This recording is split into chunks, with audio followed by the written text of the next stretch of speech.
Lang. Ayun oh. Ayun oh, anak ng champion oh. Ng 700 plus kilometer mga lodi. Yearling champion natin na si Stubborn. Ayan. May bago na naman, inbred. Oo. 1, 2, 3, go! Woohoo! Ayan na, bumabagyo.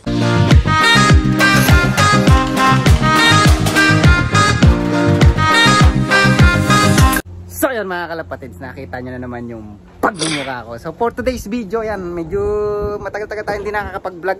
Dati nag-daily vlog tayo, but anyway yan, magpaparonda tayo today and checkin natin yung mga young bird natin na i-race sa young bird season.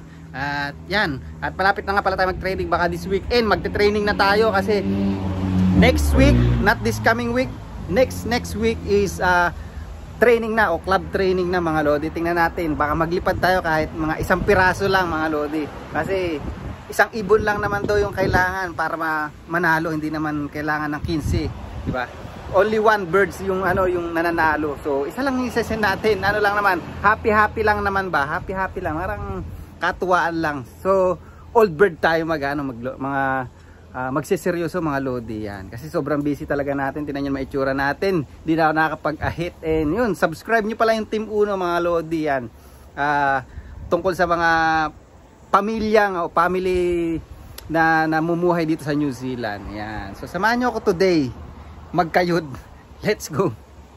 So ayan na nga sila ngayon mga lodi. Ayan. So ang dami na nating pang old bird mga lodi, pero maglilipad tayo ng young bird. Yan ito, baka ito yung natitipuhan ko yan, yung si hindi, yung ano pala to, second clutch, yung mamaya yung blue bar, yung anak ng ng finisher ng 1,200 km. Ayan, so paliparin natin sila mga lodi. So yung anak ni Stubborn na inbreed, yan yung Mili, lumilipad na rin. Yan oh. Woo!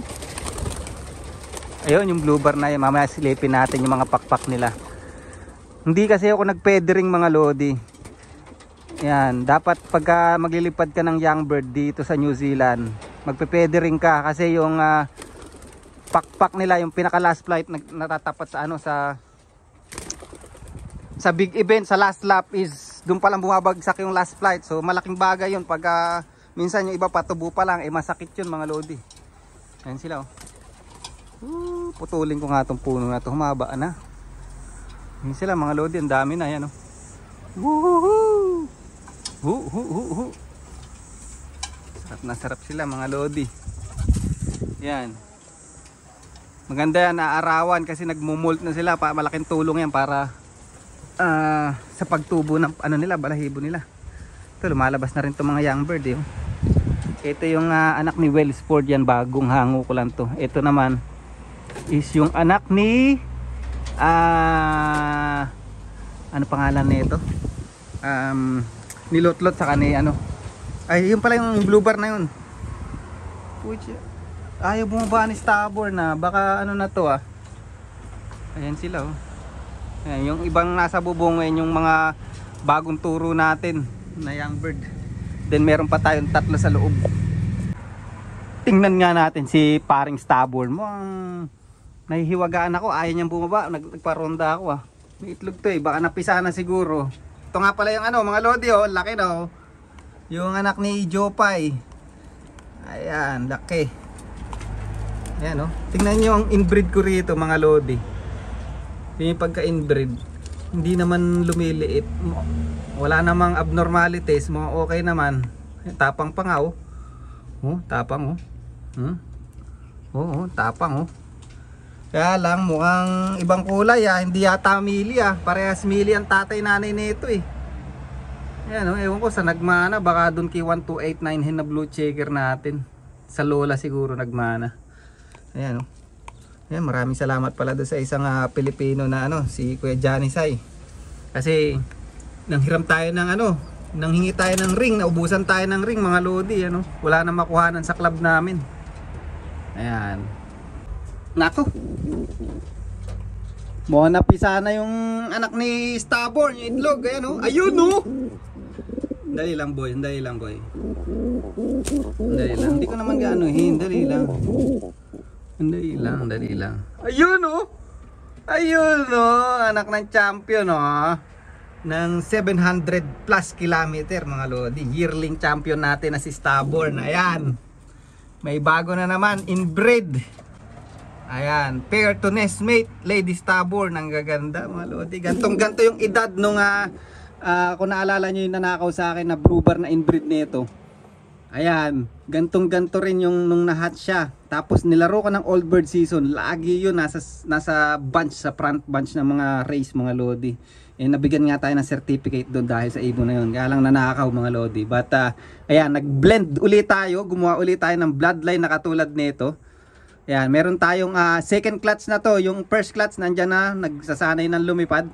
At nakaka-excite ang ating old bird season mga lodi. Kasi sa young bird season, baka maglipad lang tayo mga 2 piraso, 3 piraso. Parang ano lang naman, parang may inaabangan lang tayo, alam mo yun. Pero sa old bird season, ayan, marami-rami tayong ibon natin mga lodi. Marami-rami tayong panglaban. Yan, yun nakaka-excite kasi halos lahat ng ire-race ko is breed ko na mga lodi. Dati, yan, ayun yung goal ko kasi, katulad si Stubborn is breed ni Brainslope. And then yung isang nanalo ka na naman, ibang breed uli yun. And yun yung goal ko ngayon, yung breed ko naman, o sariling bloodline ko talaga, yung mag-perform sa loop ko mga lodi. Yan, ayun yung goal natin ngayon. Pero yan, at happy, aray ko. Yan, sana healthy uli, yan, healthy mga lodi, ano, kitang-kita nyo naman, napakaganda. Okay, huwag nating istorbuhin si paring Stubborn. Ayan, ayan, may sumilip, pandali lang boy, ayun, ayan, may napakaganda mga lodi. Dali, tingnan nga natin kung sinasabi nilang litaw paglitaw ang pusod. Ayan, healthy, healthy mga lodi. Ayan, ayan, may sumilip, anak ng champion mga lodi.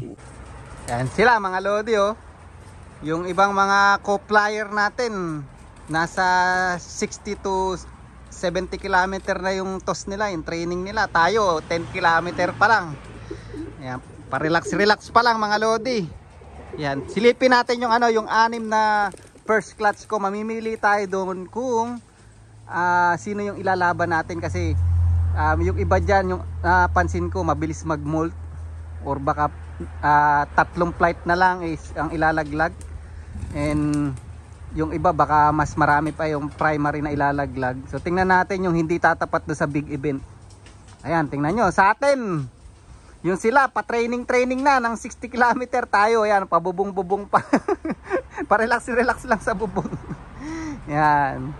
So tingnan lang natin, silipin natin mamaya yung pakpak ng 6 na first clutch sa ating pipili tayo doon. Para ayan, tingnan nyo, kapapangit Kita nyo yung katawan niya, no. Pabay natin. Ayan, So lahat nga ng ire-race ko mga lodi is halos 97% is breed ko na. Yung 3%, dalawa doon is breed ni Brainslope pa rin mga lodi, di ba? May swerte pa rin tayo, baka mamaya ay na naman yung mag-champion. At ang maganda pa dyan mga lodi, yung bloodline na ibinread nyo sa akin, talagang ayaw nyo ipa-vlog yun kaya lang, yan, nandyan naman na, malalaman nyo din. Yan, malakas tayo kay Brainslope Tapos nasa atin pa ngayon yung mga ibang breeder niyang malalakas, sa atin muna nilagay kasi stop muna nga siya sa pag-race.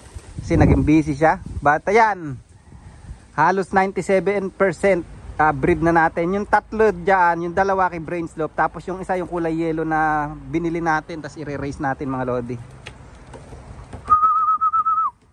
Tignan nyo, papangit Alright. Ayan na mga lodi, papasukin natin sila. Yan, ayan na. Sabi kayo dyan. Hop. Wait, sandali. Kayo magmadali. 1, 2, 3, go! Woohoo! Ayan na, bumabagyo. Parang may vacuum sa trapdoor. Ayan, mabagal tong dalawa na to. Alright. Parang mga patay gutom mga lodi. Nakatulog tayo. Napasarap ang tulog natin. Gutom na gutom sila. Oo. Diyan mo malalaman mga lodi na mga patay gutom sila. Hindi, mga malalakas mga lodi. malalakas yung appetite. Mga gusto kong kainan. Pagka nahuli ka, gutom ang abutin mo. Alright. Diba? Pagbabagal-bagal kang kumain, yun lang ang makakain. Diba? Nakapagkayod na rin ako kanina mga lodi. Ano? Ayan o.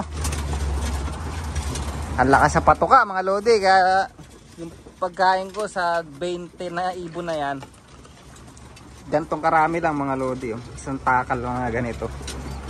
Ayan, so mga ilang ano to. Ayan siya mga lodi. Ayan, isang ganto lang. Tapos silang lahat na yan. Alright.